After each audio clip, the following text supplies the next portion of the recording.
Hi yes, welcome to Universal Talkies. నేను మీ అప్పాజీ. నందమూరి బాలకృష్ణ, గోపీచంద్ మల్లేని కాంబినేషన్లో తెరకెక్కుతున్నటువంటి సినిమాకి సంబంధించి ఒక క్లారిటీ అయితే వచ్చిందన్న విషయం అందరికీ తెలిసిందే. అయితే ఈ క్లారిటీ రావడంలో బాలయ్య చాలా కీలక పాత్ర పోషించాడని మనకి తెలుస్తుంది. అంటే జనరల్గా ఎప్పుడు కూడా బాలయ్య తను నటించే సినిమాలకు సంబంధించి బడ్జెట్ కానీ మరోటి ఏది ఆయన పట్టించుకోవడం. ఒకసారి డైరెక్టర్ తన దగ్గరకు వచ్చి స్టోరీ చెప్పి అది ఆయనకు నచ్చితే గ్రీన్ సిగ్నల్ ఇచ్చిన తర్వాత దానికి సంబంధించి ఆ ప్రాజెక్టుకి సంబంధించి ఇంక మిగతా విషయాలు వీటిలో కూడా ఆయన వేలు పెట్టడం అన్న విషయం మనందరికీ తెలుసు. అయితే మొన్న అఖండ 2కి జరిగినటువంటి కొన్ని దురదృష్టకరమైనటువంటి సంఘటనల నేపథ్యంలో ఈ సినిమాకి సంబంధించి ఆయన స్వయంగా ఇన్వాల్వ్ అయ్యి ఎందుకు ఇంత భారీ బడ్జెట్తో మీరు ఈ సినిమాని తెరకెక్కించాలని ప్రయత్నం చేస్తున్నారు అంటే, మనం ముందే దీని గురించి 1-2 సార్లు చెప్పుకున్నాం. ఇది చాలా భారీ బడ్జెట్ తోటి సినిమా తెరకెక్కించాలని వృద్ధి సినిమాస్ అనే బ్యానర్ మీద సతీష్ కిలారు ప్రొడ్యూసర్గా ఈ సినిమాని ప్లాన్ చేశారు.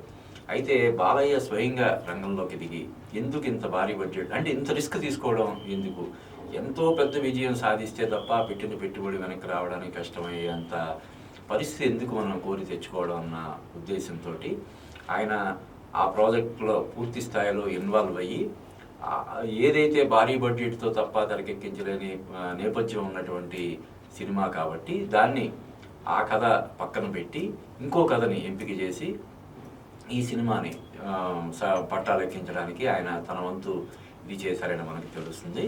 అలాగే అందులో భాగంగానే ఈ మిగతా నటీనటులు టెక్నీషియన్లు కూడా మారే ఇది ఉంది. అంటే ముందు ఈ సినిమా కోసం నయనతారని ఎంపిక చేశారు. అయితే ఇప్పుడు షెడ్యూల్స్ మారడం, తర్వాత కథ నేపథ్యం కానీ క్యారెక్టరైజేషన్స్ కానీ మొత్తం అన్నీ మారడం వల్ల ఇప్పుడు నయనతార స్థానంలో మరో హీరోయిన్ని తీసుకోవడం కోసం సన్నాహాలు చేస్తున్నారు. అతి త్వరలోనే ఈ సినిమా అంటే మార్చిలో సెట్స్కి వెళ్తుందని చెప్పి మనకు తెలుస్తుంది. అలాగే ఈ సినిమాని సంక్రాంతి బరిలో నిలపడం కోసం ప్రయత్నం చేస్తున్నారని కూడా తెలుస్తుంది. అంటే వీరిద్దరి కాంబినేషన్లో సంక్రాంతి బరిలో దిగినటువంటి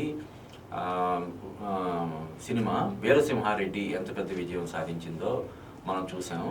కాబట్టి ఈ సినిమాని కూడా వీరిద్దరి కలయికలో వస్తున్నటువంటి ఈ సినిమాని కూడా సంక్రాంతి బరిలో దింపడం కోసం ప్రయత్నాలు చేస్తున్నారని చెప్పి తెలుస్తుంది. అలాగే ఈ నేపథ్యం కూడా చాలా వైవిధ్యమైనటువంటి నేపథ్యం. అంటే ఇటీవల కాలంలో రైతులకు సంబంధించినటువంటి సమస్యల మీద సినిమాలు వచ్చిన సందర్భాలు చాలా తక్కువగా ఉన్నాయి. కాబట్టి ఇది చాలా ఇదిగా ప్రజెంట్ చేసేందుకు గోపీచంద్ మల్లేని అన్ని సన్నాహాలు చేసుకుంటున్నాడని తెలుస్తుంది. కాబట్టి సంక్రాంతి బరిలో నిలవబోతున్నటువంటి బాలయ్య గోపీచంద్ కాంబినేషన్ సినిమా డెఫినెట్గా ఒక బ్లాక్ బస్టర్ హిట్గా నిలుస్తుందని అయితే మనం ఖచ్చితంగా ఎక్స్పెక్ట్ చేయొచ్చు.